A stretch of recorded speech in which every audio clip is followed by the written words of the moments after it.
Je m'appelle Catherine Blondeau et je dirige le Grand T, Théâtre de Loire-Atlantique à Nantes, qui va bientôt devenir mixte une fois qu'il aura fusionné avec l'Agence départementale musique et danse en Loire-Atlantique. Le directeur technique, il a eu un rôle très important sur la transformation et sur la manière dont on a imaginé ce que pourrait être ce futur lieu qui nous est construit, puisque Mixte va naître au 1er janvier de la fusion de 2 opérateurs.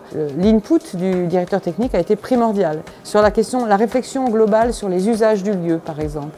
La réflexion globale sur qu'est-ce que c'est qu'accueillir sur un espace donné d'autres interlocuteurs que des compagnies artistiques. Faire en sorte que notre théâtre devienne un véritable lieu public et techniquement, comment faire qu'il y ait des alimentations bien disponibles dans le jardin, par exemple, que les espaces soient sécurisés, qu'il y ait des espaces du théâtre accessibles en autonomie. Ça, s'il n'y avait pas le directeur technique, on n'y aurait pas pensé, c'est sûr.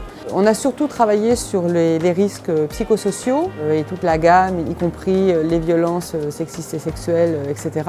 Et donc là, je dirais que notre méthode de travail, un peu comme ailleurs, c'est d'abord 1, la formation, 2, l'implication, c'est-à-dire libérer du temps pour que les salariés se forment, libérer du temps pour que des référents et référentes, par exemple pour les violences sexistes et sexuelles, puissent aller se former et faire leur travail de façon efficace. Tout ce qui fait qu'il pourrait y avoir le sentiment d'une perte de sens dans le métier.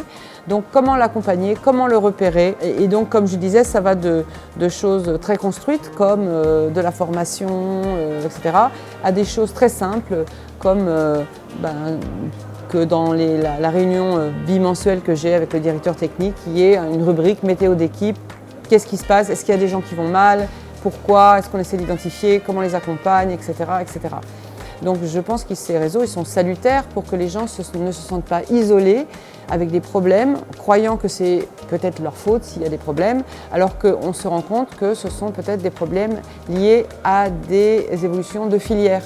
Et donc là, on peut échanger entre pairs, sans pression, sans jugement, et pouvoir chercher des solutions ensemble.